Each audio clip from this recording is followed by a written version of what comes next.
देख लीजिए सेटिंग कर दीजिए। हाँ नहीं स्टार्ट करो। वो तो जरूरत नहीं है आप लगा लीजिए।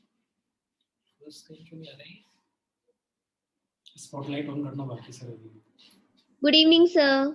बच्चे good evening sir. Good evening.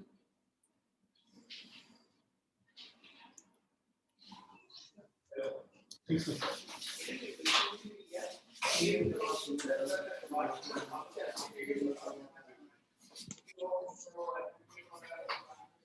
और आज का मजा आ गया तुमको?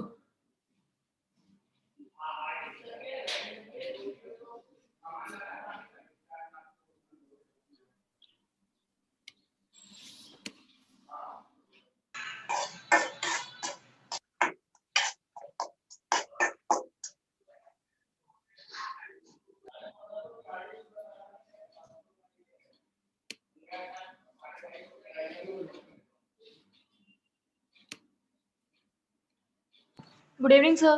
गुड इवनिंग बच्चों, गुड इवनिंग। और सब बढ़िया? Good evening sir. Good evening. Good evening sir. Sir आपकी साइड का मौसम एकदम अलग अलग लग रहा है, बदला बदला क्या लग रहा है? एकदम अलग ही कुछ अजीब टाइप का दिख रहा है। बता आपका बैकग्राउंड है जो माइनस में चल रहा है आपका टेम्परेचर हैंडसम लग रहे हो माइनस सर, एकदम जोरदार। चलो हम लोग पढ़ रहे थे। ब्लू ब्लू सर आपका टेम्परेचर माइनस में लग रहा है उधर। स्वेटर पहन के आते फिर तो ना।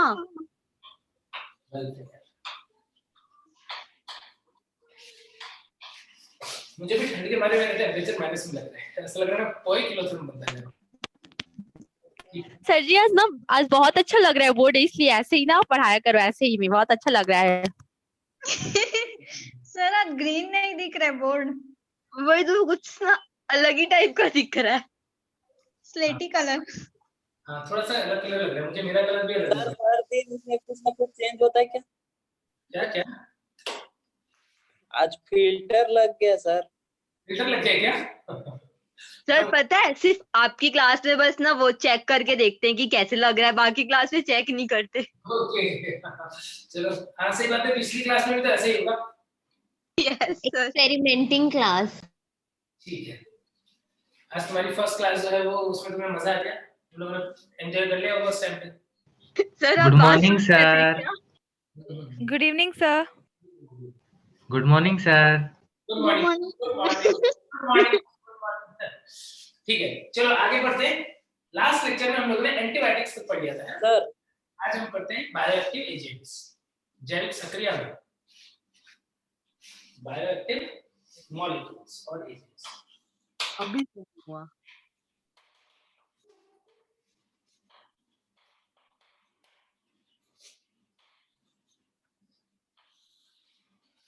बायोएक्टिव मॉलिक्यूल्स क्या होते हैं? बताओ, तुम ही बताओ पहले। सर हिंदी में बोलो ना। जैव सक्रिय अणु यही होना चाहिए, देखना पड़ेगा क्या? देख लो सर। यही होता होगा। बायो का मतलब जैव, एक्टिव का मतलब सक्रिय। मॉलिक्यूल मतलब अणु। और क्या? ठीक है तब भी देख लेता हूँ, तुम लोग इतना जिद कर रहे हो तो। सर हम लोग कहाँ जीत करते, कितने अच्छे बच्चे हैं। ये बात सच है। चलो जैव सक्रिय अणु, बिल्कुल सही, जैव सक्रिय अणु। ठीक है तो सबसे पहले तुम लोग बताओ कि जैव सक्रिय अणु क्या होते हैं?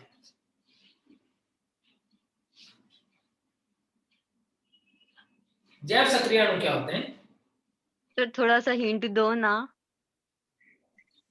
सर जो सूक्ष्म जीव द्वारा उत्पन्न होते हैं शायद। सूक्ष्म जीव। सर जी सूक्ष्म जीव द्वारा उत्पन्न होता है और जिसको बड़े पैमाने फिर औद्योगिकी में उपयोग में लाया जाता है। नहीं ऐसा जरूरी नहीं है औद्योगिकी में ही उपयोग में लाया जाए। उसका मेन पर्पस होता है ना कि जब वो हमारी बॉडी के अंदर एंटर होता है तो क्या करता है, या तो वो ना कुछ मतलब मेटाबॉलिक रिएक्शंस को कंट्रोल करने लग जाता है। यानी ये जीवों के शरीर में जाकर के उनकी जो क्रियाएं होती है उनको चेंज कर सकता है। ऐसे अणुओं को बोलते हैं हम बायोएक्टिव मॉलिक्यूल्स। जीवों में सक्रिय होगा, उनके अंदर कुछ चेंजेस वगैरह ला देगा उसे हम क्या बोल देते हैं जैव सक्रिय अणु। ठीक है ना। अब ऐसे बहुत सारे अणु हैं जो ऑर्गेनिज्म की बॉडी के अंदर जाते हैं, काम आते हैं, बहुत सारे फंक्शंस जो है उसको या तो सपोर्ट करते हैं या हेल्प करते हैं उस टाइप के। तो बायोएक्टिव मॉलिक्यूल्स में ऐसे बहुत सारे मॉलिक्यूल्स हैं जो माइक्रोब्स जो है वो प्रोड्यूस करते हैं। उसमें हो सकते हैं बहुत सारे एसिड्स, बहुत सारे ऑर्गेनिक एसिड्स। अब जैसे हम बात करते हैं कि जो कार्बनिक अम्ल है, ऑर्गेनिक एसिड है, कुछ बैक्टीरिया वगैरह, फंजाई वगैरह बनाते हैं। जैसे यदि मैं बात करूं कि सिट्रिक अम्ल, तो सिट्रिक अम्ल का उत्पादन कौन करता है? Aspergillus niger. Sir Acetobacter aceti nigrum. Aspergillus niger. Acetic acid की बात करो, एसिटिक एसिड जिसे हम विनेगर में एसिटी ये बनाता है कौन? Acetobacter Acetobacter एसिटी। एसिटोबैक्टर एसिटाइज है ना, वो एसिटिक एसिड बनाता है जिसे हम विनेगर या हिंदी में क्या बोलते हैं? सिरका भी बोलते हैं ना। यस सर, चटनी में डाल के खाते हैं। Yes sir. तो यही होता है। देन इसके अलावा और यदि बात करूं तो ब्यूटारिक एसिड कौन बनाएगा? Clostridium Butylicum. ब्यूटारिक।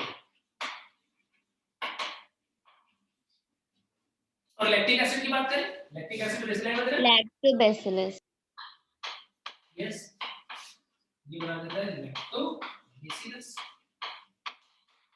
तो ऐसे कुछ ऑर्गेनिक एसिड हैं जो हमारे लिए यूजफुल है। कौन बनाते हैं वो तुझे नाम याद रखना, ठीक है सर जी। अब बच्चे सर जी मतलब ना मेरे को मतलब कंफ्यूजन, मतलब कवक और जीवाणु में डिफरेंस बताइए ना सर जी। इसमें कवक जीवाणु और जीवाणु में डिफरेंस बताऊं।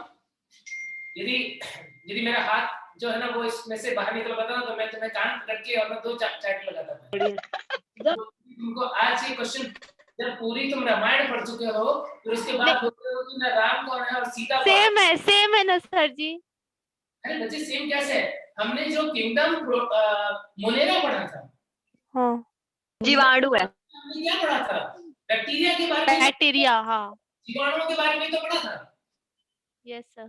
प्रोकैरियोटिक ऑर्गेनिज्म, हाँ समझे? याद आ रहा है कुछ? हाँ वो समझ में आ गया सर जी। एकदम फंजाई पढ़ा था जिसमें सारे कवक थे। कैसे? मतलब कहने का मतलब क्वेश्चन गलत है, वर्क बताइए, मतलब कि दोनों में वर्क क्या होगा ऐसे करके सर जी। देखो वो तुम्हें ध्यान रखना पड़ेगा कि कौन इनमें से फंजाई है और कौन इनमें से बैक्टीरिया है। तो बैक्टीरिया के नाम मोस्टली तुमने सुने हुए होंगे। सर एसिटिक एसिड है वो।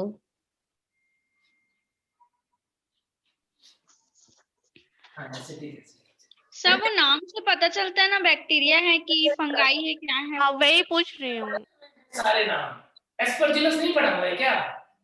एस्परजिलस नाइगर ये तो कवक है ना सर जी। यस कवक है। एस्परजिलस कवक होगा, पेनिसिलियम कवक होगा। तुमने पढ़ा हुआ। तुम ये कंफ्यूज तुम सिर्फ तभी हो गए जब तुम ना पहले पढ़ी हुई बातों को ना दिमाग से निकाल दोगे या उनके ऊपर सोच के आंसर निकालोगे। यदि तुमको ऐसा लग रहा है ना कि मेरे को यहाँ पर क्या है, कौन बैक्टीरिया है, कौन कवक है, मुझे याद रखना है, तो तुम ये मान के चलो कि तुमने पहले पढ़ा हुआ है ना उसको थोड़ा सा यदि तुम मतलब रिलेट करोगे, थोड़ा सा फ्लैशबैक में जाओगे तो तुमने पढ़ा हुआ होगा। एस्परजिलस कवक है। ओके सो नाम से ही पता पड़ रहा है। बैक्टीरिया, क्लोस्ट्रीडियम पढ़ा हुआ है ना। Bacteria yes sir. बैक्टीरिया में लैक्टोबैसिलस नाम से पता पड़ रहा है। बैसिलस परपोषी बैक्टीरिया है। आई बात समझ में? हाँ सर ठीक है एस्परजिलस को मतलब किसमें आता है, फंजाई में कौन से के अंदर आता है? बताओ तो तुम्ही में सभी कोई पहचान चलो। सर जी एस्परजिलस नाइगर तो कवक है ना। हाँ कवक है। कौन सी क्लास का है ये? एसिटो उसमें आएगा। एस्कोमाइसिटीज में सर। एस्कोमाइसिटीज में। सर जब हेलो सर। हाँ बच्चे बोलो। हेलो हाँ बच्चे बोलो, बोलो ना। सर जब ब्रेड को खुला छोड़ देते हैं उनमें कवक आ जाता है, ये कैसे होता है सर? हमने पढ़ा था कि कवक जो होते हैं वो यूबिक्विटस हैं, सर्वव्यापी हैं, हर जगह पे होते हैं। क्या हवा में भी होते हैं? Yes sir. यस, उनकी छोटे छोटे स्पोर्स हवा में भी होते हैं, तो वहीं से वो आ जाते हैं, है ना? Yes sir. सर ग्रो कर जाते हैं, ठीक है ना? सो मेरे को एक बार सर सीबीएस बता दीजिए। Sir CBS chorionic villi sampling. Chorionic villi sampling वाली जो प्रोसेस है ना, वो प्रोसेस हम काफी अर्ली स्टेज में ही कर लेते हैं, मतलब जो एमनियोसेंटोसिस से पहले। तो वहां पर ना कोरियोनिक विलाई वाला जो पोर्शन है, उस पोर्शन के अंदर वो कोरियोनिक विलाई किसने बनाया है? किसने बनाया भाई? प्लीसेंटा। तो जायगोट से फिर एम्ब्रियो डेवलप हो रहा था, उसी से ट्रोफोसाइटो उन्होंने बनाया। तो उन सेल वहां से मिलेगी, वो सेल किसकी होगी? यदि उसको वहां से एक्सट्रैक्ट करें और उन सेल को चेक करें तो वो सेल किसका है? बच्चे का है कि नहीं? yes. तो बिल्कुल जैसे करके हम सेल को एग्जामिन करते हैं कि उस सेल के अंदर कहीं कोई डिफेक्ट तो नहीं है, न्यूक्लियस मतलब क्रोमोसोम्स वगैरह तो सब नॉर्मल है कि नहीं है, तो वही सेम चीज हम इससे भी कर सकते हैं। इस प्रोसेस को हम कोरियोनिक विलाई सैंपलिंग बोलते हैं, ठीक है? सर इसमें अल्ट्रासाउंड यूज होता है ना? क्या यूज होता है? अल्ट्रासाउंड? नहीं, अल्ट्रासाउंड तो मतलब इन नॉन इन्वेसिव है। सैंपलिंग में तो हम वहां से कुछ फ्लूइड निकालते हैं, ठीक है ना? अल्ट्रासाउंड तो सिर्फ लोकेशन बताएगा कि यहाँ पर जो छोटा सा एम्ब्रियो है वो यहाँ पर है, फिर वहां से कोरियोनिक विलाई के कुछ सेल्स लेकर के उनकी सैंपलिंग करेंगे, है ना? तो अल्ट्रासोनोग्राफी जो होता है ना, वो सिर्फ नॉन इन्वेसिव, मतलब अल्ट्रासोनोग्राफी के थ्रू हम चीजें लोकेट करते हैं, देखते हैं कहां पर क्या है ना? सर और सर ऑस्टियोपोरोसिस मेनली कौन से हार्मोन की कमी से होता है, एस्ट्रोजन या प्रोजेस्टेरोन? Osteoporosis yes sir. देखो होता तो दोनों से ही है, लेकिन मेनली हम एस्ट्रोजन बोल सकते हैं, क्योंकि ज्यादा रोल जो होता है ना मेटाबॉलिक एक्टिविटीज में इन सब में, वो एस्ट्रोजन का होता है। और सर प्रेगनेंसी में एग रिलीज होता है कि नहीं होता? प्रेगनेंसी में कैसे रिलीज होगा? नहीं होगा, क्योंकि प्रोजेस्टेरोन का लेवल बढ़ा हुआ रह जाएगा, तो फिर तो वो साइक्लिंग जो रुक गई ना, जो ओव्यूलेटरी साइकिल चल रहा था वो सारा तो रुक गया ना। ओके थैंक यू सर, बस इतना ही था। ठीक है, चलो ये तो देखा हमने ऑर्गेनिक एसिड्स के बारे में। इसके बाद में कुछ एंजाइम्स जैसे एक एंजाइम का नाम तुम जानते हो, पैक्टिनेज। किसको ब्रेक कर रहा होगा? पैक्टिनेज नाम है, ब्रेक कर रहा होगा पेक्टिन को। ठीक है, तो क्या होता है? पैक्टिनेज और प्रोटीज, ये दो एंजाइम जो है ये यूज करते हैं हम जो जूस होता है उसको क्लियर करने। यानी जब हमारे घर में हम फलों का जूस बनाते हैं तो उसके अंदर बहुत सारे रेशे भी होते हैं, फाइबर भी होते हैं, लेकिन जब हम मार्केट से बॉटल जूस खरीदने जाते हैं तो हम देखते हैं कि वो एकदम क्लियर। कैसे क्लियर हो गए? सर पेक्टिनेज एंजाइम के थ्रू। सर इसी एंजाइम की वजह से तो क्लियर हो गए। रेशियो जो है वो आ सकते हैं, सेलुलर वगैरह वहां पर रहेगी, कुछ फाइबर्स रहेंगे, तो उनको डिसॉल्व करने का काम कौन करता है? ये पैक्टिनेज एंजाइम करते हैं। तो क्लियर बोटल्ड जूस जो है वो बनाने में पैक्टिनेज और प्रोटीज यूज होते हैं। Lipase enzyme. कई बार क्या होता है, हमारे कपड़ों में दाग लग जाता है, अपमार्जक।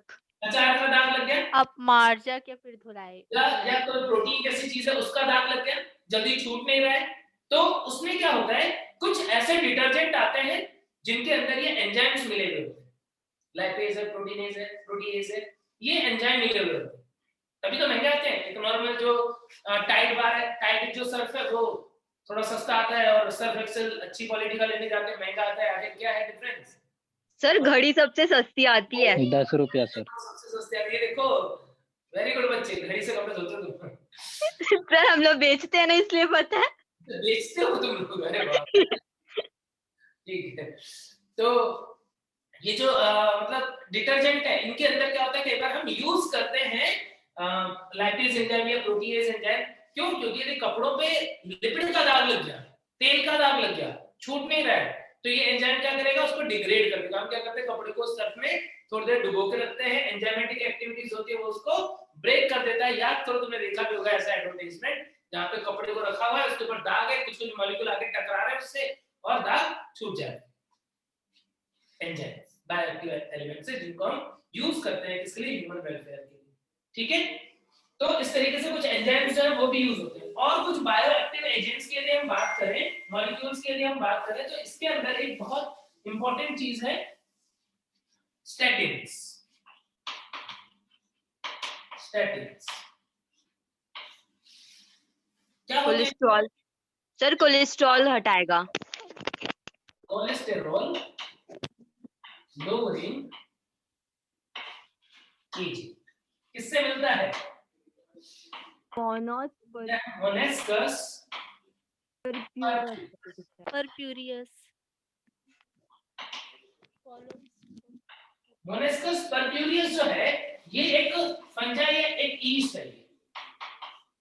मोनेस्कस परप्यूरियस एक ईस्ट है, ये ध्यान रखना। ये तुम बोल सकते हो क्योंकि ये हमने पहले नहीं पढ़ा है, तो ये ध्यान रखना है कि मोनेस्कस परप्यूरियस जो है इससे हमें मिलता है कोलेस्ट्रॉल लोअरिंग एजेंट। कई बार हम देखते हैं कि कुछ पेशेंट हैं जिनका बीपी हाई रहता है, डॉक्टर ने उसको लिपिड प्रोफाइल के लिए भेजा, चेक किया तो कोलेस्ट्रॉल लेवल बढ़ा हुआ है, ट्राइग्लिसराइड लेवल बढ़ा हुआ है। मोनेस्कस, यस बच्चे, मोनेस्कस। तो मोनेस्कस परप्यूरियस क्या करता है, ये बॉडी के अंदर जो कोलेस्ट्रॉल का सिंथेसिस हो रहा है उस प्रोसेस को इनहिबिट करता है। उसमें एक एंजाइम काम आता है HMG coenzyme A, beta hydroxy beta methyl guanosine reductase coenzyme A, है ना। तो HMG कोएंजाइम ए रिडक्टेज ये एंजाइम जो है इसको क्या करता है, इज इनहिबिटेड कॉम्पिटिटिव। यानी स्टैटिन कैसे काम करते हैं, ये HMG कोएंजाइम ए एक रिडक्टेज एक एंजाइम है जो कोलेस्ट्रॉल सिंथेसिस की प्रोसेस में हेल्प करता है, इसको इनहिबिट कर देते हैं जिससे कोलेस्ट्रॉल का सिंथेसिस कम हो जाता है। तो स्टैटिन जो है एक इंपॉर्टेंट बायोएक्टिव एजेंट होगा, बायोएक्टिव मॉलिक्यूल होगा जो क्या करता है, कोलेस्ट्रॉल लेवल को कम करने का काम करता है। ठीक है ना, क्लियर हो गई बात? सर जी ये सर जी इसको स्टैनिन क्या बोल रहे हैं? स्टैनिन का व्यापारिक स्तर पर, स्टैनिन का व्यापारिक स्तर पर ऐसा मतलब? हाँ, व्यापारिक स्तर पे करेंगे ना भाई, ये तो बहुत कॉमन ड्रग है। जो बीपी के पेशेंट होते हैं उनके लिए डॉक्टर बहुत कॉमनली ये ड्रग यूज करते हैं, है ना, व्यापारिक स्तर पे। सर HMG का फुल फॉर्म क्या बताए? HMG का होता है beta hydroxy beta methyl guanosine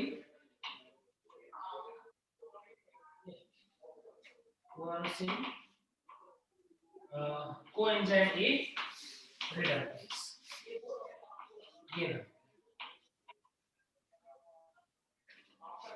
ठीक है, तो ये एंजाइम जो है इसको कॉम्पिटिटिवली इनहिबिट कर देगा कौन, स्टैटिन। अब स्टैटिन के बारे में नेक्स्ट देखो, एक और भी ऐसे ही बायोएक्टिव एजेंट के बारे में तुम पढ़ते हो जिसका नाम है साइक्लोस्पोरिन। साइक्लोस्पोरिन जो है ये एक इम्यूनो सप्रेसर है, इम्यूनो सप्रेसेंट, यानी इम्यूनो का मतलब क्या हो गया, प्रतिरक्षात्मक, प्रतिरक्षा को संदमित करने वाला, प्रतिरक्षा तंत्र को संदमित करने वाला, उसको इनहिबिट करने वाला जो मॉलिक्यूल है उसे हम क्या बोल रहे हैं, इम्यूनो सप्रेसेंट। तो इम्यूनो सप्रेसेंट जो है उसकी फॉर्म में यूज होता है साइक्लोस्पोरिन, प्रतिरक्षा तंत्र का संदमक है ये। और ये बनाता कौन है, किससे मिलता है हमें, ट्राइकोडर्मा पॉलिस्पोरम। अब ये क्या है,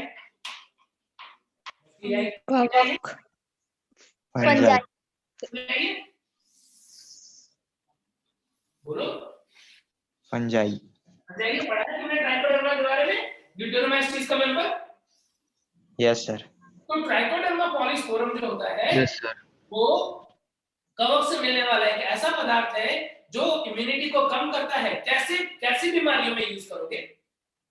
जैसे किडनी का हम लोग एक से दूसरे में किडनी ट्रांसफर कर रहे हैं तब इसका यूज करेंगे। ऑर्गन ट्रांसप्लांटेशन में कोई ऑर्गन जो है वो रिजेक्ट ना हो जाए, ऑर्गन को रिजेक्ट होने से बचाने के लिए हम क्या यूज कर सकते हैं? ये यूज कर सकते हैं इम्यूनोसप्रेसेंट। या इसको साइक्लोस्पोरिन ए बोलते हैं ना? यस सर, इसको एक या तो साइक्लोस्पोरिन बोलो या साइक्लोस्पोरिन ए बोलो, अलग टाइप के होते हैं। साइक्लोस्पोरिन ए बोलो। अब यहाँ पर ट्राइकोडर्मा पॉलीस्पोरम से जो ये साइक्लोस्पोरिन ए मिला, इसका एक यूज तो हमने देख लिया कि ऑर्गन ट्रांसप्लांट जो है उसको रिजेक्ट होने से, ग्राफ्ट ट्रांसप्लांट जो है उसको रिजेक्ट होने से बचाने के लिए। और या फिर हम किस लिए यूज कर सकते हैं कि मान लो हमारी बॉडी के अंदर ऑटो इम्यून डिसऑर्डर हो गया, हमारी बॉडी की इम्यूनिटी ही हमारे लिए सपोज खतरनाक होती जा रही है, तो उस केस में भी क्या करेगा ये? हमारी बॉडी की इम्यूनिटी को भी कम करेगा। लेकिन कभी भी ऐसी मेडिसिन को ज्यादा यूज नहीं करना चाहिए। क्यों? क्योंकि इम्यूनिटी यदि ज्यादा कम हो जाएगी तो दूसरे इन्फेक्शन जो है वो भी हमें हार्म कर सकते हैं। कोई भी इम्यूनोसप्रेसेंट यदि कोई ज्यादा लेता है तो उसमें नुकसान क्या हो सकता है? भाई नॉर्मल इम्यूनिटी भी तो कम हो रही है, कोई बैक्टीरिया या फंजाई जो उनका इन्फेक्शन भी ज्यादा हो सकता है। समझ गए? और देखो इसके अलावा एक होता है हमारा स्ट्रेप्टोकाइनेस।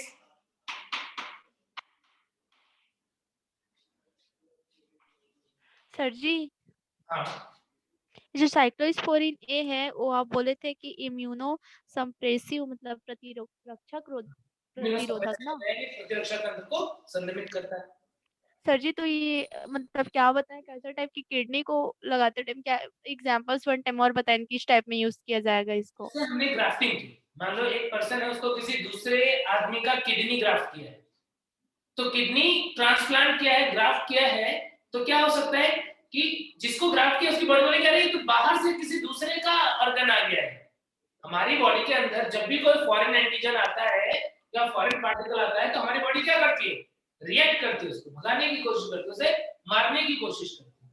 तो हमारा प्रतिरक्षा तंत्र क्या चाहेगा कि दूसरे आदमी का कुछ पार्ट या दूसरे टाइप की सेल हमारी बॉडी में आ गई है, इसे मार के भगाया जाए। Okay sir. तो उसको कम करने के लिए हम ऐसे इम्यूनोसप्रेसेंट यूज करते हैं। ठीक है ना? स्ट्रेप्टोकाइनेस तो हम टिश्यू प्लाज्मिनोजन एक्टिवेटर भी बोल देते हैं। Tissue plasminogen activator. स्ट्रेप्टोकाइनेस जो है ये काम आता है किसके लिए? ये हार्ट अटैक के लिए, को ब्रेक करने के लिए। It is a clot buster. Clot buster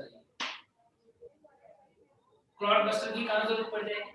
clot का मतलब थक्का, जो रुधिर का थक्का बन जाता है यदि, थक्का हटाने के लिए काम में आता है कौन? स्ट्रेप्टोकाइनेस। अब नॉर्मली इसकी जरूरत कहां पड़ती है? जब हम पेशेंट देखते हैं मायोकार्डियल इंफार्क्शन का, या कोई ऐसा पेशेंट जिसके अंदर हमने देखा एंजाइना का सिम्टम है, मतलब हार्ट अटैक जैसा है। क्या होता है नॉर्मली उसमें हम देखते हैं कि हमारा हार्ट जो है उसकी कोरोनरी आर्टरी में कहीं ब्लॉकेज है, उसकी वजह से क्या हुआ? हार्ट की सप्लाई कम हो गई। और यदि कभी भी बॉडी को ज्यादा मतलब ऑक्सीजन की रिक्वायरमेंट है तो ब्लड जो हार्ट है वो पूरी तरीके से काम नहीं कर पा रहा है, शरीर को अचानक से ऑक्सीजन की कमी लगेगी, हार्ट को कमी लगेगी तो बॉडी को भी कमी लगेगी, और फिर जो कंडीशन बनती है इनिशियली जो स्टेज होती है जिसे हम एंजाइना पेक्टोरिस बोलते हैं, तो वैसा कुछ हो सकता है। डॉक्टर के पास गए तो डॉक्टर जो बोलेगा जाओ एंजियोग्राफी करवा के आओ। पहले तो सारे चेक टेस्ट कर लेगा, ईसीजी वगैरह कर लेगा, कहीं डाउट लगा कि कहीं इनकी कोरोनरी आर्टरी में ब्लॉकेज तो नहीं है, तो भेजेगा किसके लिए कि जाओ एंजियोग्राफी करवा के। अब एंजियोग्राफी करते हैं तो हमें दिख जाता है कि किसी आर्टरी में कहीं ब्लॉकेज होगा तो उसमें दिख जाता है कि इसके आगे ब्लड नहीं जाएगा, है ना? तो अब ट्रीटमेंट क्या रहेगा? ट्रीटमेंट रहेगा कि यदि वो क्लॉट छोटा मोटा है तो उसे डिसॉल्व कर दिया जाए, क्लॉट को डिसॉल्व करवा दिया जाए। तो उसके लिए क्या यूज कर सकते हैं? स्ट्रेप्टोकाइनेस। क्या करता है ये कि बॉडी के अंदर ब्लड वेसल्स में या कोरोनरी आर्टरी में कहीं पे यदि रुधिर का थक्का बन गया है तो उसको ये क्या करेगा, डिसॉल्व करवा देगा। ठीक है, तो इसीलिए हम इसे क्या बोल देते हैं, क्लॉट बस्टर बोल देते हैं। आगे बात सुनो, किससे मिलता है? स्ट्रेप्टोकोकस। हाँ, नाम से पता पड़ रहा है, स्ट्रेप्टोकोकस से मिलता है।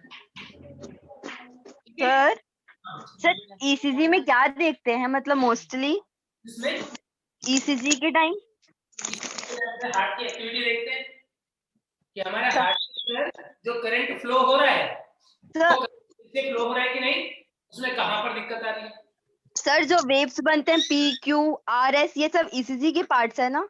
हाँ, वो जो वेव्स है ना, वो वेव्स बताते हैं कि जो करंट का फ्लो किस डायरेक्शन में। जैसे मान लो ईसीजी में बहुत सारी लीड्स होती है, लीड होती है, मान लो एक यहाँ पे लगाया, ठीक है, एक यहाँ पे लगाया, एक यहाँ पे लगाया, एक यहाँ पे लगाया, तो क्या होगा, डिफरेंट लीड के अकॉर्डिंग करंट की डायरेक्शन क्या है, क्योंकि हार्ट के अंदर जो करंट बहेगा उसी को रिकॉर्ड कर लेते हैं ये, तो इनको पता पड़ता है करंट की डायरेक्शन क्या है, कहाँ पर कैसे डायरेक्शन, और उसके अकॉर्डिंग नॉर्मल ईसीजी में तुम्हें पढ़ाऊंगा ईसीजी, तो तुम्हें आइडिया लग जाएगा कि आखिर ईसीजी के अंदर पी वेव, क्यूआरएस कॉम्प्लेक्स और टी वेव जो बनते हैं उस टाइम पे करंट का फ्लो किस डायरेक्शन में है, और यदि वो नॉर्मल है तो कैसा होगा, और एबनॉर्मल कंडीशन में उन वेव्स में क्या चेंज आता है। यदि एंजाइना वाला केस लेते हैं तो उसके अंदर क्या होता है, उसके अंदर इनिशियल या तो टी वेव बहुत ज्यादा एलिवेटेड आती है, या फिर जो लेटर ऑन केसेस होंगे तो वो इन्वर्टेड टी वेव बन जाती है। तो इससे कुछ ऐसे तो यहाँ पर तुम बस इतना ध्यान रखो कि स्ट्रेप्टोकाइनेज जो है वो क्लॉट बस्टर एंजाइम होता है जो कि स्ट्रेप्टोकोकस बैक्टीरिया से। तो ये सारे एजेंट जो है, ये सारे मॉलिक्यूल जो है, इन्हें हम क्या बोल देते हैं? सर हाँ बच्चे, ये जो टीपीए लिखे थे वो क्या है? टीपीए टिश्यू प्लाज्मिनोजन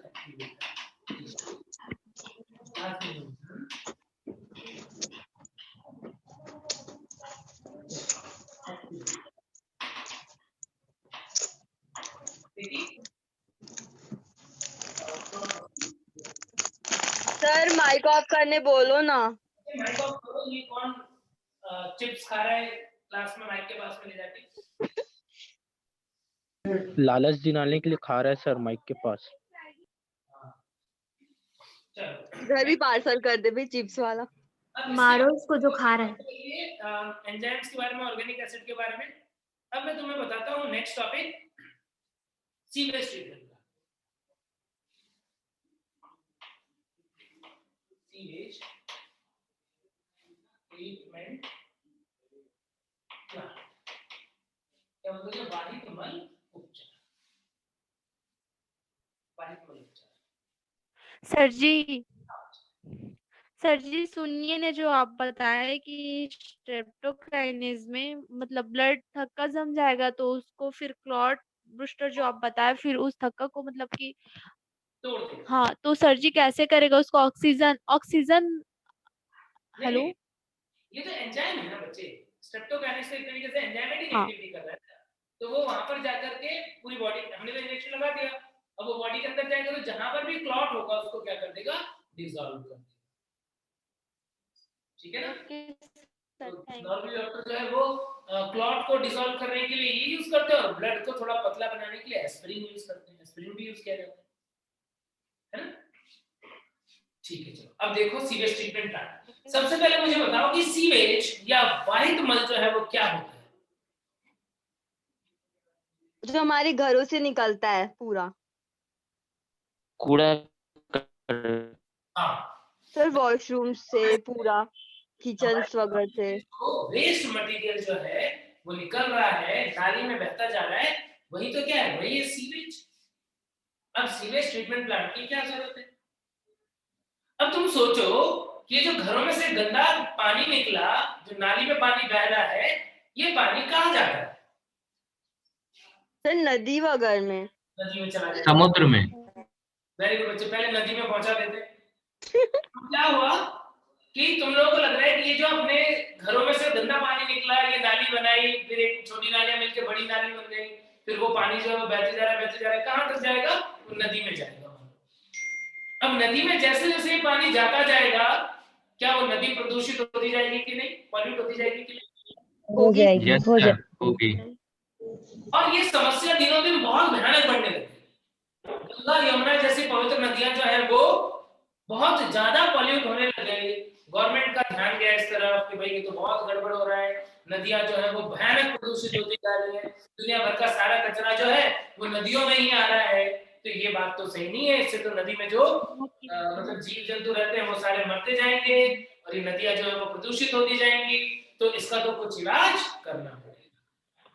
1885 के आसपास, नहीं सॉरी 1985 के आसपास फिर गवर्नमेंट ने क्या किया, गवर्नमेंट ने कुछ प्लानिंग्स बनाई जिसको बोलते हैं Ganga action plan, Yamuna action plan. तो ऐसे प्लानिंग बनाई, उन्होंने बोला कि जो नाली का पानी बह रहा है ना, ये नाली का पानी नदी में नहीं जाना चाहिए, ये कचरा नदी में नहीं जाना चाहिए, जो करना है वो करो।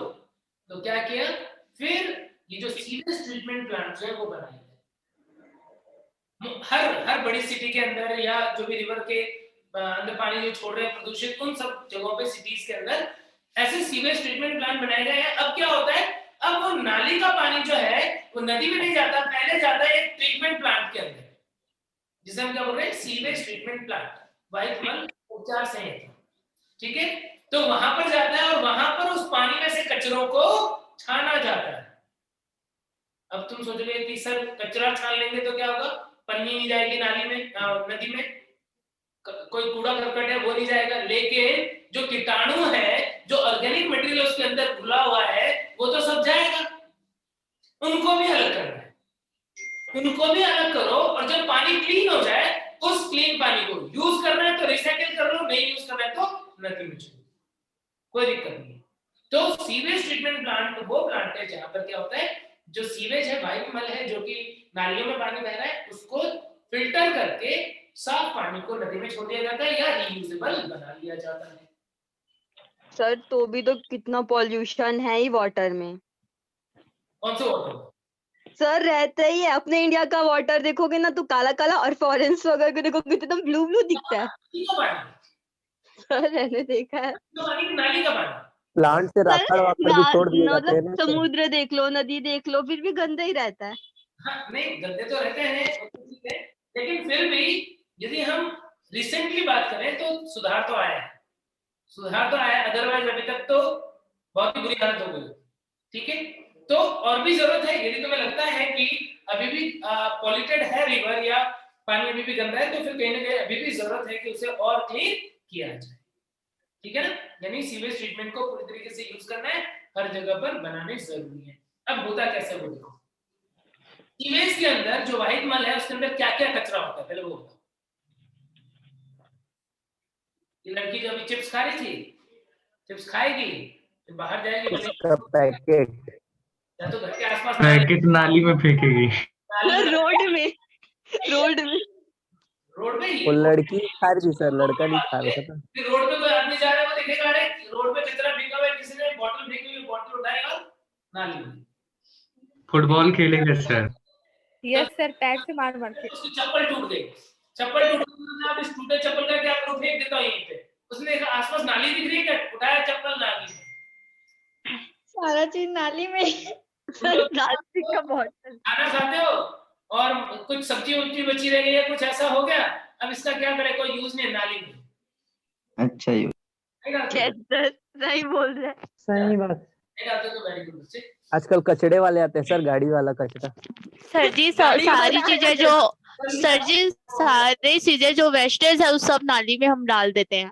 हाँ, नाली में डाल देते हैं, और उसके अलावा जो सोनम डाल देती है सर, वेस्ट है वो सारा नाली में। तो अल्टीमेटली क्या देखते हैं कि बहुत सारे बड़े साइज की चीजें, लाइक लिटर जो हुआ, जैसे थैली हुई, प्लास्टिक हुआ, कोई केन हुआ, कोई प्लास्टिक के सामान हो गए, या फिर किसी का मोबाइल खराब हो गया तो मोबाइल भी नाली में फेंक देता है वो।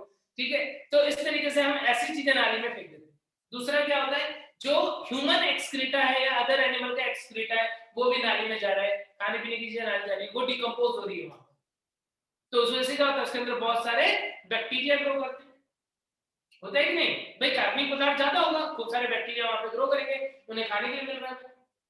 ठीक है ना, तो इस तरीके की चीजें जो है, लकड़ी का टुकड़ा है या पत्ते हैं या ऐसी दुनिया भर की चीजें वाहित मल में पाई जाती है। सबसे ज्यादा पार्ट यदि मैं बात करूं तो ह्यूमन एक्सक्रीटा वगैरह जो है ये सब उसमें होता है। अब क्या करना है, अब हमें इसे क्लीन करना है। क्लीन करने के लिए 3 स्टेज होते हैं। एक होता है primary treatment, primary sewage treatment, एक होता है सेकेंडरी ट्रीटमेंट और एक होता है टर्सरी ट्रीटमेंट। प्राथमिक उपचार, द्वितीयक उपचार और तृतीयक उपचार, 3 स्टेप में जाकर के ये व्हाइट मल जो है वो क्लीन होगा। सबसे पहले प्राइमरी सीवेज ट्रीटमेंट की बात करते हैं। क्या हुआ, देखो ये नाली का पानी पहुंचा कहां पर, पहुंचा सीवेज ट्रीटमेंट प्लांट में, और इसके अंदर हमने देखिए कुछ बॉटल पड़ी है, कुछ पत्ते पड़े हैं, कुछ टहनियां पड़ी है, बहुत सारा कार्बनिक पदार्थ है, मानव का मलमूत्र वगैरह जो है वो है, जानवरों का मलमूत्र वगैरह वो है, बहुत सारे डस्ट पार्टिकल, कंकड़ पत्थर वो सब भी होंगे। ये सब का सब नाली में बह करके जा रहा है। कहां पे जाना चाहता था, रिवर में, लेकिन हम इसे क्या करना चाहते हैं, ट्रीट करना चाहते हैं, साफ करना चाहते हैं। तो ये पहुंचा प्राइमरी ट्रीटमेंट के लिए, कहां पर, प्राथमिक उपचार के लिए, प्राइमरी ट्रीटमेंट। जब ये प्राथमिक उपचार प्राइमरी ट्रीटमेंट के लिए पहुंचा तो हमने क्या किया, सबसे पहले यहां पर लगाया जाली, एक ऐसा जाली लगा दिया जो कैसा है, छन्नी जैसा है, इसके अंदर बड़े बड़े होल हैं। क्या होगा बताओ, क्या होगा, सर ये बड़े-बड़े पार्टिकल रहेंगे, वहाँ पे जो बड़ा बड़ा पदार्थ रहेगा उसको पहले क्षनित करेगा, जो बड़ा बड़ा चीज रहेगा। इस प्रोसेस को बोल रहे हैं हम अल्ट्रा फिल्ट्रेशन। क्या होता है, सीक्वेंशियल अल्ट्रा फिल्ट्रेशन या फिल्ट्रेशन। अल्ट्रा फिल्ट्रेशन मत बोलो, उसको फिल्ट्रेशन। निस्यंदन हुआ क्रमिक रूप से, निस्यंदन क्रमिक क्यों, कि पहले बड़े आकार की चीजें रोक ली, फिर यदि इससे छोटे छोटे कुछ चीज थे वो क्रॉस करके पहुंचे तो हमने एक और फिल्टर लगा दिया यहाँ पर। अब उस फिल्टर का छेद जो है वो पहले से काफी छोटा है, क्या होगा, उससे छोटे आकार के जो पदार्थ हैं वो छन जाएंगे यहाँ से, है कि नहीं। तो क्रमिक रूप से हम क्या देखते हैं, अलग अलग आकार के जो पदार्थ है वो इससे छन जाते हैं। इस प्रोसेस को हमने क्या बोलते हैं, सीक्वेंशियल फिल्ट्रेशन। क्या पहली बात समझ में आ गई? Yes sir. अब इसके बाद में ये चला जाएगा प्राइमरी सेटलिंग टैंक के अंदर। एक टैंक बना दिया, इस टैंक का नाम क्या रख दिया, प्राइमरी सेटलिंग टैंक। हिंदी में बोल दोगे प्राथमिक, क्या होता है सेडिमेंटेशन को क्या बोलते हो, सेटलिंग को अवसादन। हाँ अवसादी, ठीक है, प्राथमिक अवसादी टैंक है ना। तो ये है प्राइमरी सेटलिंग टैंक, प्राथमिक अवसादी टैंक में चला गया। अब इस टैंक के अंदर यदि ये पानी आ गया यहाँ से, कचरे तो बड़े आकार के कचरे तो छन गए थे, तो फिर यहाँ पर आया क्या, छोटे आकार के कण। क्या वो पत्थर हो सकता है, क्या वो मिट्टी हो सकती है, क्या वो धूल के कण हो सकते हैं, हो सकते हैं कि नहीं? Yes sir. वो सब आ गए, और जितने भी कार्बनिक पदार्थ थे वो सब तो आ ही गए हैं। जितना भी कार्बनिक पदार्थ है इसके अंदर, मलमूत्र वगैरह वो सब भी आया हुआ है, घुला हुआ जो भी था। अब हमने क्या किया, इसको प्राइमरी सेटलिंग टैंक में रख दिया, छोड़ दिया इसे।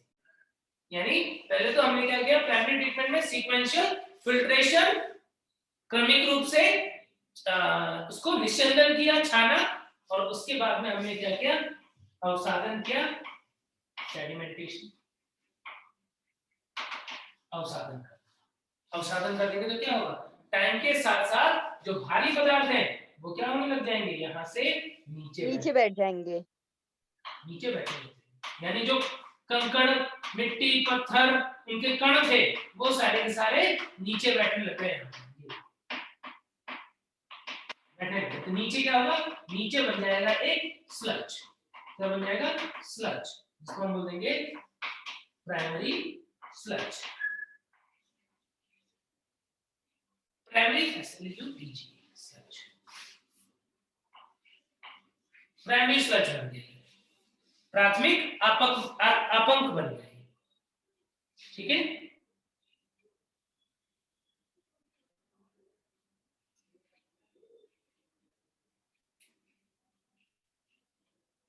हाँ चलो, इसमें हिंदी इंग्लिश दोनों ही दिया हुआ है, तुम्हें दिक्कत नहीं आएगी। प्राथमिक अपंग बन गया और ऊपर जो है अब उसे क्या बोलोगे, वो बह जाएगा एफ्लुएंट।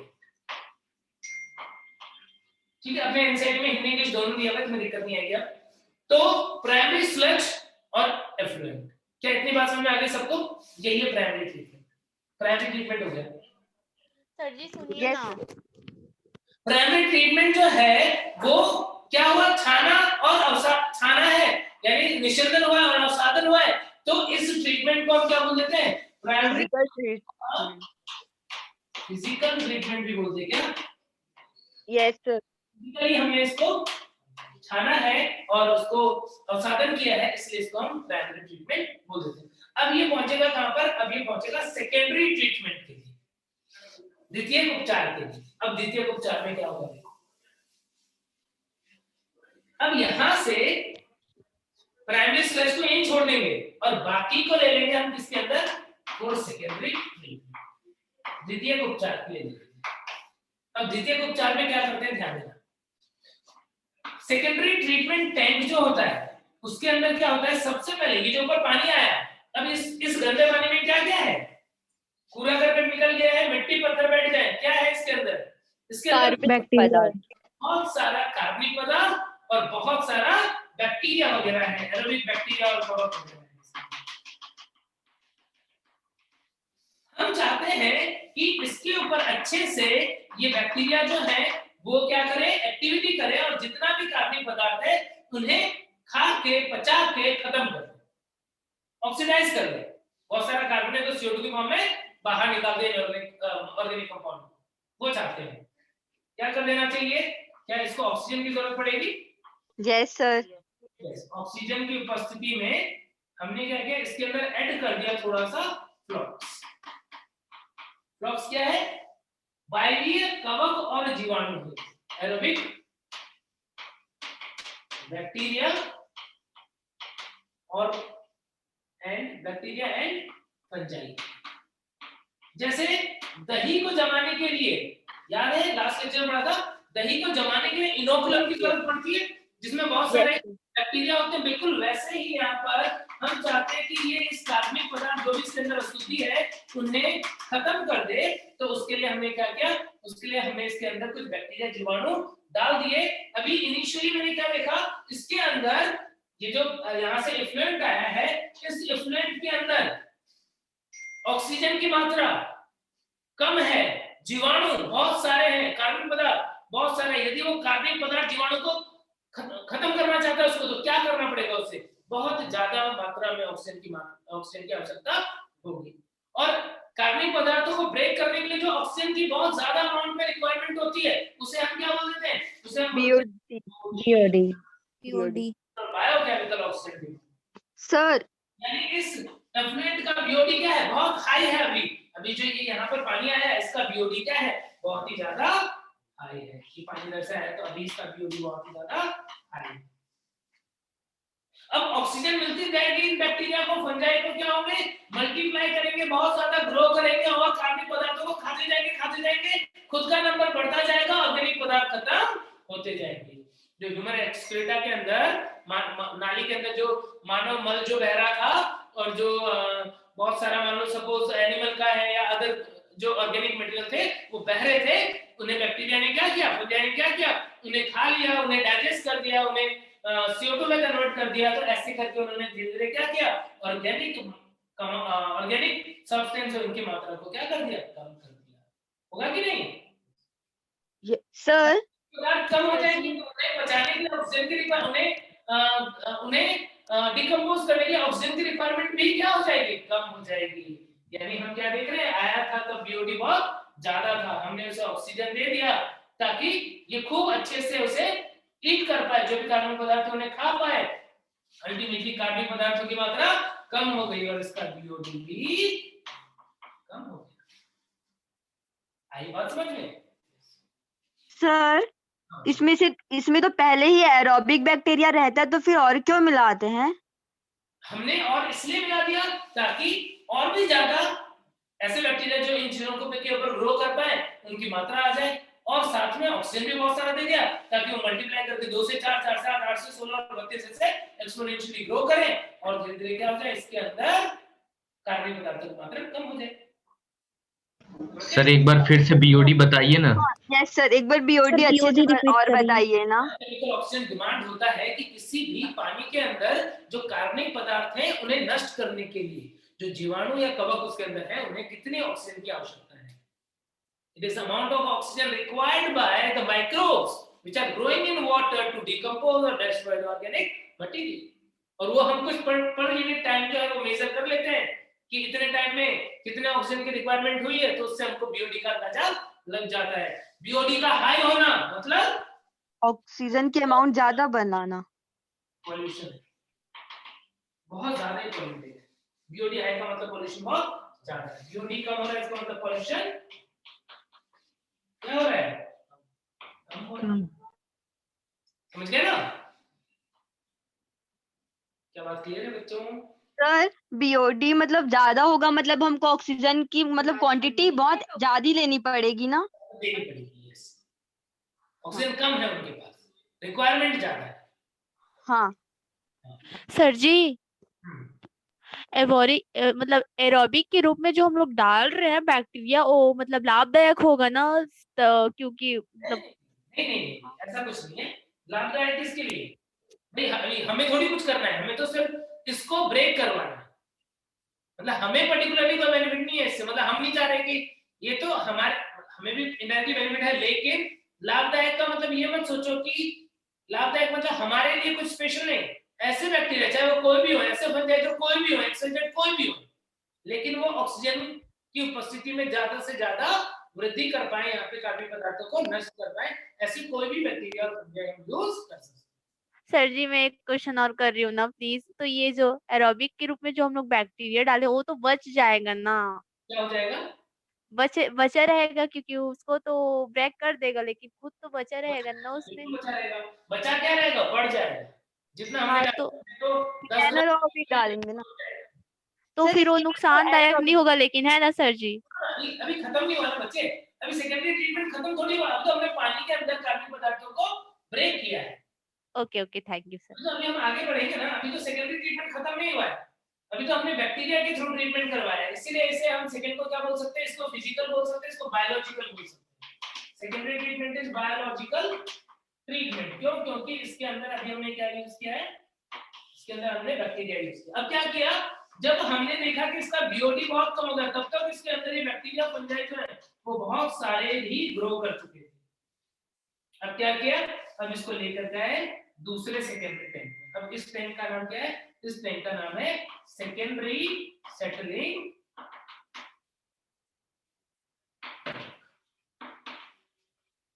जैसे ये प्राइमरी सेटलिंग टैंक था, प्राइमरी अवसादन टैंक था, वैसे ही यहाँ पर क्या है? सेकेंडरी सेटलिंग टैंक है, द्वितीयक अवसादन टैंक है। क्या होगा बोलो?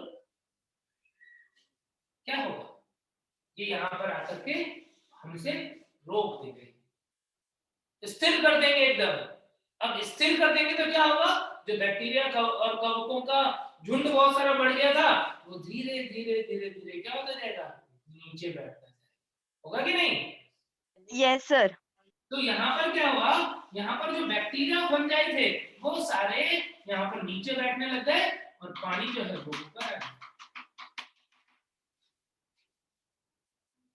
अब जैसे यहाँ पर नीचे बैठा था तो क्या बोला था? Primary sludge. यहाँ पर बैठा है तो इसे क्या बोलोगे? सेकेंडरी स्लज, या फिर इसे हम एक्टिवेटेड स्लज भी, एक्टिवेटेड स्लज भी बोलते हैं। सेकेंडरी ट्रीटमेंट समझ में आ गया क्या? क्या हुआ? ये पानी साफ हो गया है क्या? ना इसके अंदर ये बड़े बड़े कचरे हैं, ना इसके अंदर पत्थर कंकड़ है, ना ही इसके अंदर अब कार्बनिक पदार्थ की मात्रा ज्यादा रही, बहुत कम हो गई है। क्या ये पानी साफ है क्या?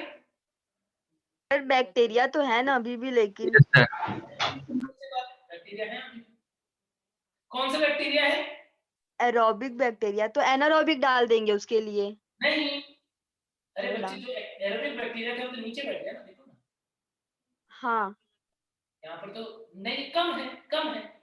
ये तुमको लग रहा है पूरे थोड़ी बैठ जाएंगे, तो कम है। साफ तो हो गया ना? Yes sir. क्या क्या निकल गया इसमें से? सबका सारे कचरे निकल गए, बैक्टीरिया है थोड़े बहुत तो रहने दो ना, क्या दिक्कत है? बैक्टीरिया तो हमारे अराउंड बहुत सारे हैं, गंदगी नहीं होनी चाहिए तो बैक्टीरिया अपने आप मर जाएगा। तो सर इसका यूज, इस वाटर का यूज कहाँ कहाँ कर सकते हैं? अब इस वाटर का यूज कुछ नहीं करेंगे, इसे हम वापस से कहां पे छोड़ देंगे? रिवर में छोड़ देंगे। जाओ, नाली का पानी जो आया वो साफ हो गया, कचरे छन गए, ऑर्गेनिक मटेरियल छन गया, और बाकी अब साफ पानी रिवर में चला गया। आई बात समझ में? सर फिर रिवर का पानी बड़ा तो बच्चा बोले पीने लायक तो हुआ नहीं है सर, अभी गंदा लग रहा है हमें, नहीं पी पाएंगे हम तो, इसे पीना नहीं है इसे हमने क्या किया, छोड़ दिया। और ये जो नीचे सेकेंडरी स्लज बचा था या एक्टिवेटेड स्लज बचा था, इसको हम एनारोबिक स्लज डाइजेस्टर में लेके चले जाते हैं। कहां पर? बायोगैस। हां, anaerobic sludge digester. Anaerobic sludge digester में क्या कर रहे हैं? सर बायोगैस का निर्माण करेंगे, अवायवीय स्थिति उत्पन्न कर देंगे। यहाँ पे जो बैक्टीरिया थे वो कौन से थे? वायवीय तो थे, बैक्टीरिया एरोबिक। यदि हम इसे एनारोबिक स्लज डाइजेस्टर में लेके चले गए तो क्या ये बैक्टीरिया वगैरह सारे मर जाएंगे? यस। हाँ, वो मारे जाएंगे, और जो भी पदार्थ है उनका एनारोबिक कंडीशन में क्या हो जाएगा? डिकम्पोजिशन होने लग जाएगा, और इसको यूज कर सकते हैं क्या बनाने के लिए? बायोगैस। ये बायोगैस बनाने में काम आ जाएगा, मैन्योर बनाने में, खाद वगैरह के रूप में काम आ जाएगा। आई बात समझ में? सर सुनिए ना सर, जो पानी मतलब रिवर में जा रहे हैं ना, तो कई लोग मतलब रिवर के वाटर का यूज करते हैं, तो हार्मफुल नहीं होगा उन लोग के लिए? क्यों हार्मफुल होगा? इसके अंदर तो कुछ भी ऐसा रोगकारी तो कुछ है नहीं, डिजीज कॉजिंग ना तो बैक्टीरिया है। बैक्टीरिया वगैरह? बैक्टीरिया यदि थोड़े बहुत है तो डिजीज कॉजिंग है ना, तो कोई भी बैक्टीरिया है, और उनकी मात्रा इतनी कम है, इतनी कम तो रहती है, नदी के पानी में भी रहती है इतनी। तो भाई जब पानी साफ हो गया उसकी मात्रा कम, और खाना नहीं मिलेगा तो जो है वो भी मारे जाएंगे थोड़ी देर में। आई बात समझ में? पीना नहीं इसको, है ना? अब कोई बच्चा बोल रहा है कि सर हम तो इसे पीना चाहते हैं, आउती बोल रही है कि सर हम तो पीना चाहते हैं, टर्सरी ट्रीटमेंट करो, टर्सरी ट्रीटमेंट करो, हम पीना चाहते हैं। यस, तो अब पिक्चर में आ जाएगा टर्सरी ट्रीटमेंट। प्राइमरी सेकेंडरी सबको समझ में आ गया क्या? सर ये बताइए, एनारोबिक स्लज में डालेंगे तो ये मतलब इसके बैक्टीरिया कैसे मर जाएंगे? क्योंकि वो बैक्टीरिया को जिंदा रहने के लिए ऑक्सीजन चाहिए, एरोबिक बैक्टीरिया है। एनारोबिक स्लज डाइजेस्टर में तो एनारोबिक कंडीशन है, मारा जाएगा वो तो। यस सर, समझ में आ गया। सर एक्टिवेटेड स्लज के बाद बताइए ना। एक्टिवेटेड स्लज में क्या है? जो बैक्टीरिया और फंजाई थे वही फ्लॉक्स के रूप में जो यूज किए थे, वापस से सेकेंडरी ट्रीटमेंट होगा तो फिर से थोड़ा सा निकाल के फिर से यूज कर देंगे, और बाकी सारा क्या कर देंगे? बाकी सारा हम एनारोबिक स्लज डाइजेस्टर में ले जाकर के छोड़ देंगे। एनारोबिक स्लज डाइजेस्टर के अंदर कुछ अवायवीय जीवाणु होते हैं, अवायवीय कंडीशन होती है, ये सारा बैक्टीरिया वगैरह फंजाई वगैरह मर जाएगा, और उनसे गैस वगैरह बनने लग जाएगी, कौन सी? बायोगैस, और मैन्योर के रूप में भी यूज कर लेंगे। सर जी। सर तो वो गंगा जल में क्या होता है जो वाटर उसमें शुद्ध होता है बोलते हैं? गंगा जल में एक स्पेसिफिक बैक्टीरिया होता है, इसका नाम है डेलोवेब्रिया। देखो, हाँ वो देखो यहाँ पर प्राइमरी ट्रीटमेंट जो है उससे हम क्या बोलते हैं? Physical treatment. सेकेंडरी ट्रीटमेंट को क्या बोलते हैं? Biological treatment. अब टर्सरी ट्रीटमेंट की बात करते हैं, ठीक है? प्राइमरी सेकेंडरी क्लियर होगा ना सबको? सर जी सुनिए ना प्लीज। हाँ सर जी, हम प्राथमिक जो उपचार किए हैं उसको हम लोग भौतिकी रूप से किए हैं ना, और सेकेंडरी जो किए उसको यांत्रिक रूप से किए हैं। इसको छाना वगैरह है तो ये भौतिक रूप से हो गया, इसमें बैक्टीरिया फंजाई का यूज कैसे? जैविक हो गया। ओके सर, इसी को यांत्रिक बोले ना? यांत्रिक तो पहला वाला जैविक यांत्रिक बोल सकते हो। सब फिजिकल को ही यांत्रिक बोल देंगे क्या? और क्या बोलोगे? यांत्रिक का मतलब और क्या होता है? हाँ वही सर। फिजिकल और यांत्रिक एक ही हो जाएगा, ठीक है ना? या तो भौतिक बोलो या यांत्रिक बोलो, इसको जैविक बोलो सेकेंडरी को, और टर्सरी को बोलोगे फिजिको केमिकल। टर्सरी ट्रीटमेंट जो है, अब हम टर्सरी की बात करते हैं। टर्सरी ट्रीटमेंट इसको हम बोल देते हैं फिजिको केमिकल। फिजिको-केमिकल ट्रीटमेंट, ठीक है ना, भौतिक रासायनिक। सर अब जी देखो क्या कर रहा है, अब मैं आहुति को बहुत देर से मन हो रहा है कि मैं ये पानी पी लूं, लेकिन वो इसके मन में ये भी चल रहा था कि इसके अंदर अभी भी कुछ बैक्टीरिया वगैरह है, कैसे पीऊं, कुछ गंदगी भी हो सकती है, मिनरल भी हो सकते हैं इसके अंदर, तो कैसे पीऊं। तो हाँ, तो मैं उसे बता रहा हूँ कि कैसे पी सकते हैं इसको। अब क्या किया, इसको हमने टर्सरी ट्रीटमेंट के लिए लेकर के गए। यदि हमें लग रहा था कि इस पानी के अंदर, रिवर में नहीं ले गए, अब रिवर में ले जाना था तो सेकेंडरी पे पिक्चर खत्म हो जाती, लेकिन यदि हमें इसे पीना है तो आगे टर्सरी में लेके जाना। टर्सरी ट्रीटमेंट में मुझे लग रहा है इसके अंदर बहुत सारे लवण होंगे, बहुत सारे लवण होंगे, हो सकते हैं कि नहीं हो सकते, बिल्कुल हो सकते हैं। लवणों को निकालना है तो फिर हमें क्या करना चाहिए, क्या करना चाहिए बोलो, रिवर्स ऑस्मोसिस, व्युत्क्रम परासरण।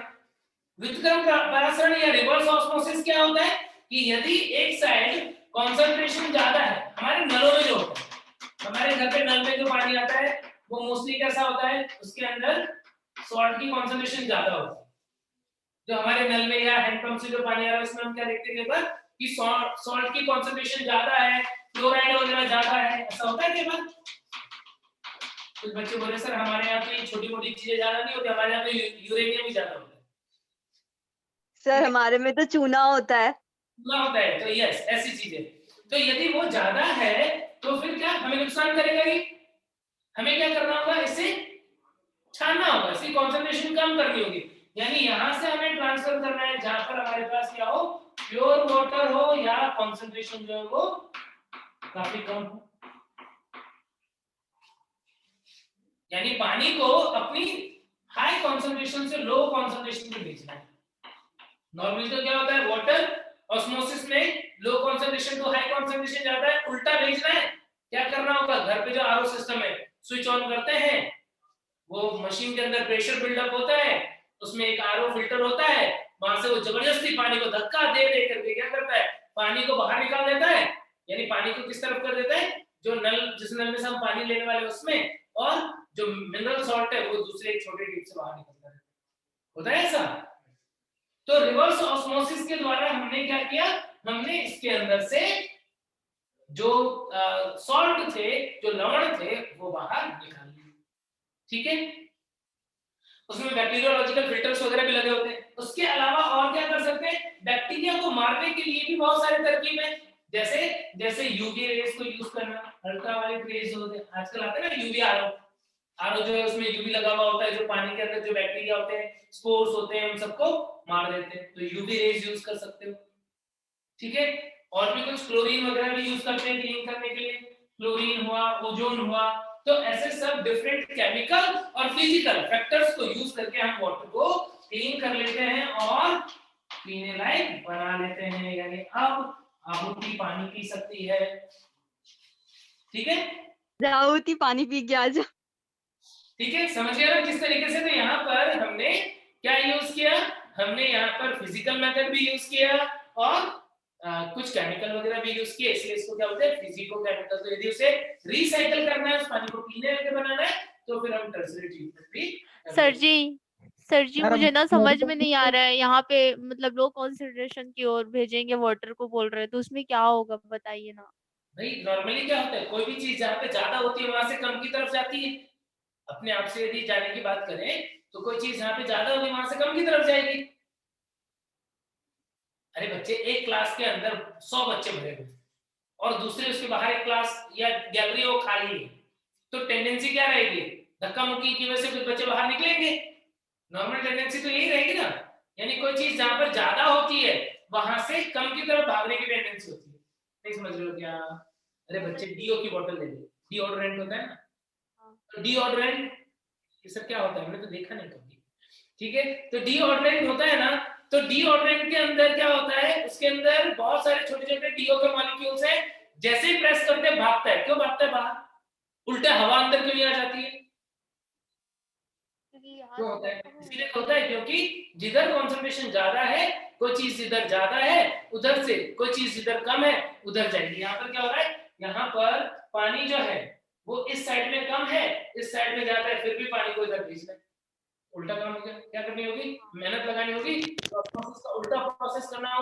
उससे क्या बोलते हैं, रिवर्स ऑस्मोसिस। Okay sir. तो रिवर्स ऑस्मोसिस के थ्रू पानी को हम क्लीन कर लेंगे, यूवी रेज यूज कर लेंगे, प्योर वाटर में कन्वर्ट हो जाएगा, उसके बाद पी लो पानी। ठीक है सर तो रिवर्स ऑस्मोसिस के लिए पहले से शुद्ध जल चाहिए सर?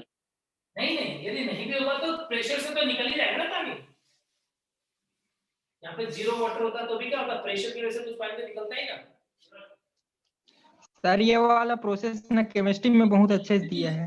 लड़के तुम अभी मैं पढ़ाऊंगा तुमको, जब चैप्टर ना तब तुमको पता पड़ जाएगा। ये सिरिंज है जो डॉक्टर जो इंजेक्शन लगाते हैं वो, और इधर से मैं दबाऊंगा तो पानी निकलेगा कि नहीं निकलेगा? अब तुम ये थोड़ी बोलोगे कि सर उधर पानी है नहीं, पानी कैसे निकलेगा? अरे नहीं है तो क्या हुआ, यहाँ पे प्रेशर लगेगा तो अपने आप निकलेगा। तो वैसे तो यहाँ पे प्रेशर लग रहा है तो पानी फिल्टर हो गया। ये मेम्ब्रेन का काम क्या है? इस मेम्ब्रेन का काम है सिर्फ पानी को ही पास होने देगा, बंडल को पास नहीं होने। समझ गए? समझे क्या? यस समझ गया।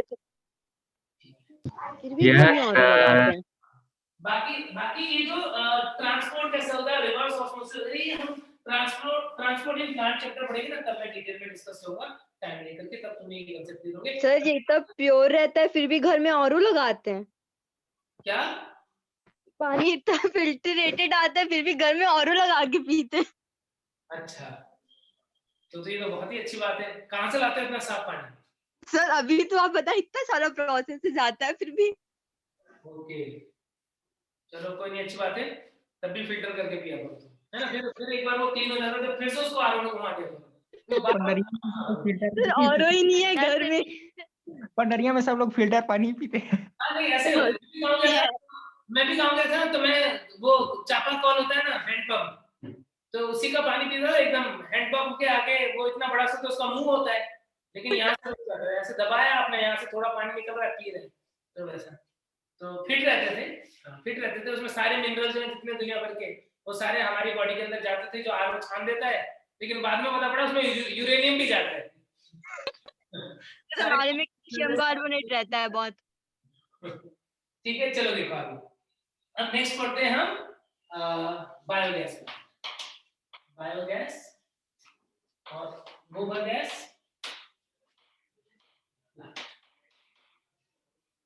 बायोगैस और गोबर गैस प्लांट। देखो बायोगैस और गोबर गैस प्लांट जो है ना, ये सबसे पहले ये बनाया था, ये सिस्टम डेवलप किया था किसने? IARA।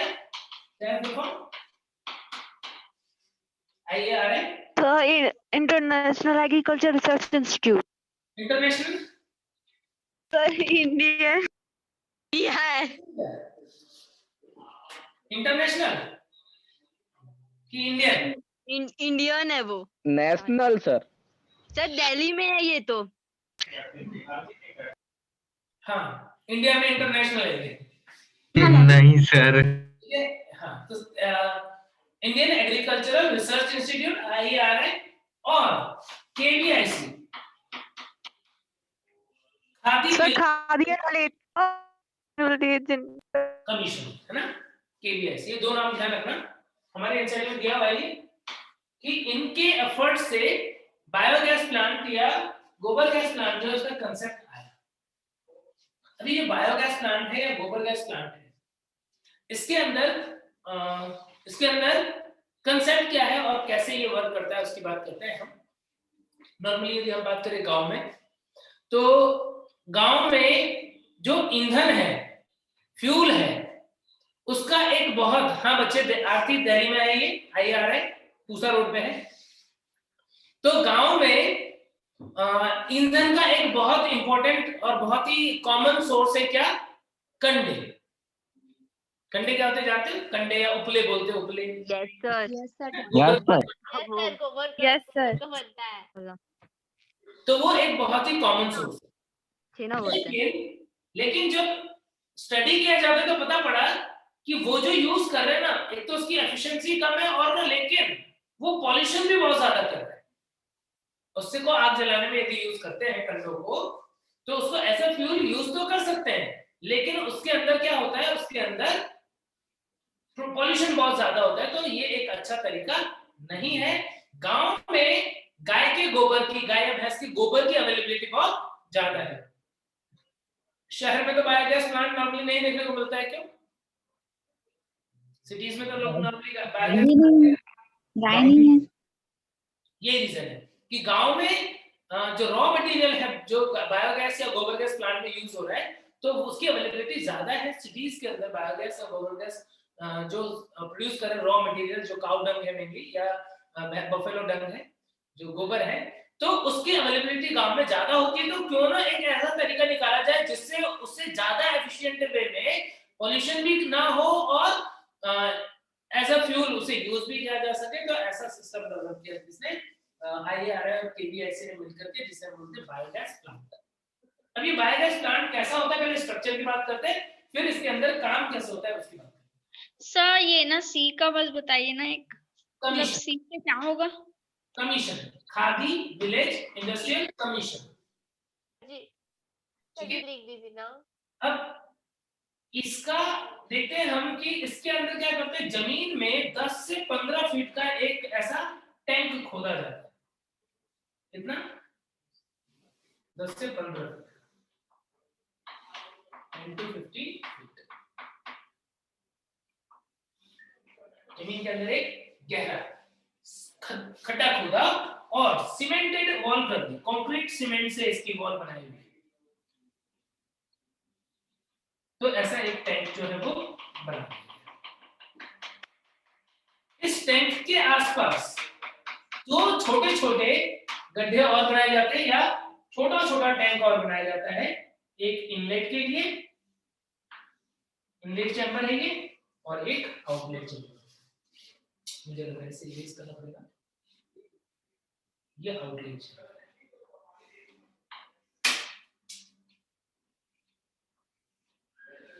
ये इनलेट चैम्बर है, ये आउटलेट चैम्बर है। इनलेट चैम्बर जो होगा उससे क्या होगा, उससे यहां पर काउ डंग की स्लरी जो है उसे लोड करवाया जाएगा, एंटर करवाया जाएगा। और आउटलेट टैंक जो है वहां से क्या होगा, वहां से जो वेस्ट मटेरियल है उसे, जो रिमेन है उसे बाहर निकाला जाएगा। कुछ इस टाइप से, ठीक है, कुछ इस टाइप से बना। अब क्या किया, अब ये जो इनलेट टैंक है, ये इनलेट टैंक है, इनलेट, ये है आउटलेट। और इसके ऊपर ये जो सीमेंट कंक्रीट का टैंक बनाया है, इसके ऊपर एक लिड लगी होती है उल्टी। पहले क्या करते हैं, पहले जो गाय का गोबर है या फिर कुछ प्लांट्स वगैरह है, मान लो जैसे मान लो आइकॉर्निया है, या खेती किया तो उसके बाद में जो उसका भूसा भूसा या कचरा वचरा है, वो सारा कचरा है, तो इस टाइप की चीजें जो है उन्हें पानी में मिला करके क्या करते हैं, एक स्लरी बनाते हैं, घोल बनाते हैं, slurry of cow dung, weeds और प्लांट्स, जो भी ऐसे डेड मतलब डिकेइंग मटेरियल होते हैं उनकी क्या की स्लरी बना दी, घोल बना दिया, 10% मटेरियल 90% पानी, और ऐसा घोल बना करके इनलेट में डाल दिया। यहां से कहां डाल देंगे, ये टैंक के अंदर आएगा, टैंक जो वो इसके अंदर वो सारा कचरा जो है वो आ गया है। और इसके ऊपर लगा हुआ होता है एक लिड, इन्वर्टेड लिड लगा हुआ होता है टैंक के ऊपर, एक इन्वर्टेड ये ऐसे उल्टा। और इस लिड के टॉप पे यहां पर क्या होता है, यहां पर बना होता है एक आउटलेट, जहां से गैस जो है वो कहां पे पहुंचेगी, घरों में पहुंचेगी, कुछ इस टाइप से। अब क्या होगा, यहां से स्लरी डाली, बढ़ता जाएगा बढ़ता जाएगा बढ़ता जाएगा, जब ज्यादा भरेगा तो फिर यहां से क्या हो जाएगा, बाहर निकलेगा, जो एक्सेस मटेरियल होगा वो बाहर निकलेगा। तो इस तरीके से क्या होता है, इस तरीके से ये सिस्टम जो इसका बनाया हुआ था 10 to 15 फीट की एक कंक्रीट सीमेंट की टैंक होती है, एक इनलेट चैम्बर होता है, एक आउटलेट चैम्बर होता है। इनलेट चैम्बर से स्लरी जो है वो काउंटर के साथ में और अदर जो प्लांट होंगे, डेड डिकेइंग मटेरियल होंगे, उनको मिक्स करके क्या कर देंगे, इसके अंदर डाल देंगे। और डालने के बाद में क्या करेंगे, यहाँ पर क्या होगा, यहाँ पर बहुत सारे बैक्टीरिया वगैरह ये सब ग्रो कर रहे हैं, वो क्या करेंगे, वो बायोगैस बनाएंगे। गैस कहाँ से चली जाएगी, यहाँ से, मान लो मीथेन गैस मेनली बनती है, वो यहाँ से घरों में पहुंच जाएगी, ट्रांसपोर्टेशन हो जाएगा उसका। और जो वेस्ट होगा वो यहाँ पर आएगा, इस वेस्ट को यूज कर लिया जाएगा एज खाद के रूप में। यस, खाद के रूप में यूज हो जाएगा। ठीक है, अब यहाँ पर क्या होता है, यहाँ पर जो प्रोसेस होती है वो 3 स्टेप में कंप्लीट होती है। सबसे पहले तो बायोगैस जो है उसका कंपोजिशन, यहाँ पर जो गैस बन रही है उसका मेनली कंपोजिशन क्या होता है, बायोगैस जो है उसके अंदर अराउंड 50 to 70% जो है वो होता है मीथेन। मीथेन अराउंड कितना 30 to 40% जो है कार्बन डाइऑक्साइड, वो CO2 होता है, और रेस्ट जो होता है लगभग 10% वो hydrogen, H2S, yes H2S, nitrogen, ऐसे बाकी गैसेस हैं वो रेस्ट। अब यहाँ पर होगा क्या, यहाँ पर ये प्रोसेस जो है वो 3 स्टेप में कंप्लीट होगी। अब इसके अंदर मान लो कुछ प्रोटीन है, कुछ सेलुलोज है, कुछ हेमीसेलुलोज है, कुछ इसके अंदर मान लो फैट है, कुछ और शुगर्स हैं, ठीक है, काइटिन वगैरह भी हो सकता है। तो ऐसे डिफरेंट टाइप के मटेरियल जो भी स्लरी में प्रेजेंट था वो सारा का सारा यहाँ पर प्रेजेंट है। तो ये आ गया है किसके अंदर, टैंक के अंदर। तो जब ये टैंक के अंदर आया तो फर्स्ट स्टेप क्या होगा, फर्स्ट स्टेप होगा डीकंपोजिशन। डीकंपोजिशन और इसे हम सॉल्यूबलाइजेशन। क्या हो जाएगा, ये जो कॉम्प्लेक्स कंपाउंड है वो क्या हो जाएगा, उनका डाइजेशन हो जाएगा। भाई बैक्टीरिया जो है वो क्या करते हैं, कोई भी ऐसे पदार्थ होंगे, डिकम्पोजर बैक्टीरिया क्या करेंगे, यदि इसके अंदर मान लो कोई शुगर है या मान लो यहाँ पर स्टार्च या फिर ये सेलुलोज है, तो क्या करेगा, उसको ब्रेक कर देगा किसके अंदर, ग्लूकोज के अंदर। डिकम्पोजिशन क्या होता है, वही तो होता है। तो पहले क्या हुआ, डिकम्पोजर बैक्टीरिया ने क्या किया, उनको डिकम्पोज कर लिया और क्या बना दिया, कॉम्प्लेक्स जो कंपाउंड थे, कॉम्प्लेक्स ऑर्गेनिक कंपाउंड जो थे, उनसे क्या कर दिया, सिंपल कंपाउंड में कन्वर्ट कर दिया। तो बैक्टीरिया जब डिकम्पोजिशन करते हैं तो यही तो करते हैं, क्या करते हैं, कॉम्प्लेक्स से सिंपल कंपाउंड में ब्रेक कर देते हैं। तो पहले वो हो गया, फिर क्या होगा, फिर उसके बाद में स्टेप 2, अब ये सिंपल कंपाउंड जो है उसके ऊपर एक्टिविटी होगी किसकी, फर्मेंटिंग बैक्टीरिया। यानी दूसरा स्टेप क्या होगा, फर्मेंटेशन। जब फर्मेंटेशन होगा तो फिर क्या हो जाएगा, ये सिंपल कंपाउंड जो है उनसे क्या बन जाएगा, उनसे एसिड का फॉर्मेशन होगा, एसिड वगैरह बनेंगे, अल्कोहल, एसिड, ये सब बनेंगे। मान लो एसिडिक एसिड बन गया। फिर थर्ड नंबर पे आएंगे कौन, थर्ड नंबर पे आएंगे मिथेनोजेंस। और ये मिथेनोजेंस क्या करेंगे, एसिड से क्या बना देंगे, मीथेन गैस, मीथेन का प्रोडक्शन कर देंगे। आई बात समझ में। तो इस तरीके से 3 स्टेप में प्रोसेस कंप्लीट हो जाएगा। क्या क्या होगा, डीकंपोजिशन सबसे पहले ताकि सिंपल कंपाउंड बन जाए, फिर सिंपल कंपाउंड का क्या हो जाएगा, फर्मेंटेशन, और जब फर्मेंटेशन हो गया तब मिथेनोजेंस जो है वो जो CO2 बन रहा है या एसिटिक एसिड बन रहा है या फॉर्मेल्डिहाइड वगैरह बन रहे हैं, उनको मीथेन में कन्वर्ट कर देंगे। हमको मेनली क्या चाहिए था, हमको मेनली मीथेन चाहिए था, बाकी डिकम्पोजिशन हो रहा है, अदर गैसेस भी बनेंगी। आगे बात समझ में, समझ गए क्या, तो बोलो। बस H4 है वो। सर डिकम्पोजिशन और उसके बाद क्या लिखा हुआ है, डिकम्पोजिशन और सॉल्युबलाइजेशन। डिकम्पोजिशन का मतलब होता है अपघटन और फर्मेंटेशन का मतलब होता है किण्वन, और मेथेनोजेंस जो है वो मीथेन निर्माण करेंगे। ठीक है, हेलो सर, हाँ सर KVIC का फुल फॉर्म क्या होगा, आदि विलेज इंडस्ट्रियल कमीशन। सर ये आप लिखे हैं सिंपल कंपाउंड, फिर एसिड क्या लिखा है ये एसिड के बाद? फर्मेंटेशन की प्रक्रिया में क्या होगा, किण्वन में क्या होगा, जो सरल पदार्थ बने हैं, सरल कार्बनिक पदार्थ बने हैं, उनसे अम्लों का निर्माण होता है। सर रिपीट कीजिए ना सर प्लीज। सर दिख नहीं रहा है, वो बोर्ड से कट रहा है। कट रहा है क्या? ठीक है। हाँ अब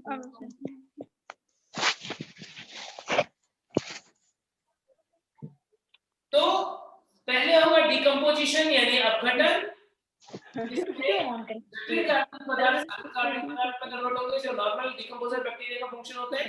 फिर होगा फर्मेंटेशन, किण्वन, जिसके अंदर सरल कार्बनिक पदार्थ जो है वो अम्लों में रूपांतरित हो जाएंगे, एस्पेरेक्टा एस्टर वगैरह एसिटिक एसिड बना देगा। और उसमें लास्ट में रोल आएगा मिथेनोजेंस का, जो तुमने आपकी बैक्टीरिया में भी पढ़े थे, क्या करते हैं, मीथेन का निर्माण करते हैं इन अम्लों से और CO2 से। सर जी ये क्या लीड लिखा है सर जी, इसको इधर देखिए ना, जो बनाया ना टैंक, वहां पे आप कुछ लीड करके लिखे है ना, वो क्या? इन्वर्टेड लिड, इन्वर्टेड लीड का मतलब होता है ऊपर कवर जैसा। Thank you. चलो अब इसके बाद में हम पढ़ेंगे नेक्स्ट लेक्चर में। थोड़ा सा पार्ट रह गया है, हमको देखना है एक तो microbes in bio control agent और फर्टिलाइजर, ये दो चीजें हैं ना। सर उसके बाद क्या पढ़ेंगे? उसके बाद में क्या पढ़ा दो, बोलो। सर जेनेटिक्स को पहले पढ़ा दो ना, वो बहुत बड़ा चैप्टर है और बहुत नंबर का आता है। हार्मोन्स वाला बहुत अच्छा चैप्टर है सर, वही पहले पढ़ा है। हार्मोन्स भी बहुत प्यारा चैप्टर है। जेनेटिक्स पढ़ेंगे ना? हार्मोन्स को सीधा ह्यूमन फिजियोलॉजी को पढ़ते चलेंगे तो पढ़ लेंगे ना। चलेंगे फिर वो करेंगे, ठीक है ना। चलो मिलते हैं फिर इसके बाद में नेक्स्ट लेक्चर में। Okay bye sir, good night sir.